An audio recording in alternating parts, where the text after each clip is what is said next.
सन 26-27च्या निधीचं नियोजन त्याच्या बाबतीतली चर्चा आज या ठिकाणी झाली। त्याच्यासाठी राज्य सरकारनं एकूण उपलब्ध नियतवयाच्या 60% पैसे हे ऑलरेडी या ठिकाणी वर्ग केलेले आहेत आणि 15 ऑगस्ट नंतर 1 महिन्यात 15 सप्टेंबरपर्यंत सगळ्या कामांच्या वर्क ऑर्डर टेंडर प्रोसिजर पूर्ण करून कुठल्याही परिस्थितीमध्ये 15 सप्टेंबरपर्यंत कामं सुरू झाली पाहिजेत आणि मार्च एंडच्या अगोदर फेब्रुवारी एंडलाच ही जिल्हा नियोजनमधली कामं वेळेत पूर्ण केली पाहिजेत अशा पद्धतीचा निर्णय आजच्या बैठकीमध्ये झाला। सर्वप्रथम सन 2025-26ला जो निधी उपलब्ध झालेला होता तो 100% निधी आपण या ठिकाणी खर्च केलेला आहे।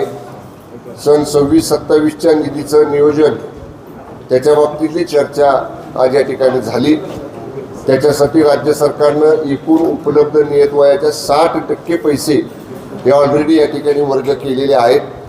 आम्ही सर्व माननीय मंत्री महोदयांनी विशेषतः या ठिकाणी सूचना प्रशासनाला विनंती लोकप्रतिनिधींना केलेली आहे की 15 ऑगस्टपर्यंत या वर्षीच्या कामांचे प्रशासकीय मान्यतेचे प्रस्ताव हे जिल्हाधिकाऱ्यांच्याकडे या ठिकाणी त्यांनी द्यावे आणि 15 ऑगस्ट नंतर 1 महिन्यात 15 सप्टेंबरपर्यंत सगळ्या कामांच्या वर्क ऑर्डर टेंडर प्रोसिजर पूर्ण करून कुठल्याही परिस्थितीमध्ये 15 सप्टेंबरपर्यंत कामं सुरू झाली पाहिजेत आणि मार्च एंडच्या अगोदर फेब्रुवारी एंडलाच ही जिल्हा नियोजनमधली कामं वेळेत पूर्ण केली पाहिजेत अशा पद्धतीचा निर्णय आजच्या बैठकीमध्ये झाला।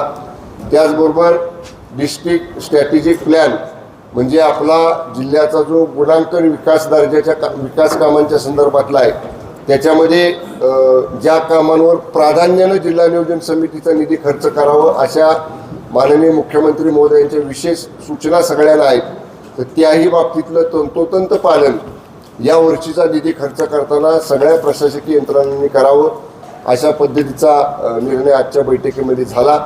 काही ठिकाणी प्राथमिक आरोग्य केंद्रांच्या संदर्भामध्ये नवीन इमारतींना निधी उपलब्ध करून देणं, काही ठिकाणी ट्रॉमा सेंटर आणि PSCचे नवीन प्रस्ताव शासनाला पाठवणं अशाही बाबतींची चर्चा आजच्या बैठकीमध्ये झाली। ते प्रस्ताव जिल्हा नियोजन समितीची शिफारस घेऊन आरोग्य विभागाला पाठवण्याचा निर्णय देखील झाला। आता नजीकच्या काळामध्ये ज्या काही या ठिकाणी आरोग्याच्या संदर्भामध्ये प्राथमिक आरोग्य केंद्रामध्ये सुविधा द्यायच्या आहेत त्या सुविधा देण्यासाठी सुद्धा जिल्हा परिषदेनं प्राधान्यानं त्याला जो निधी उपलब्ध करून दिला जाईल त्यातनं त्या द्याव्यात। मॅन पॉवर विशेषतः कांदाटी खोरे असेल, डोंगरी भाग असेल, दुर्गम भाग असेल तिथं पुरेशी मॅन पॉवर अशा परिस्थितीमध्ये प्राथमिक आरोग्य केंद्रामध्ये राहावी अशाही सूचना या ठिकाणी दिलेल्या आहेत।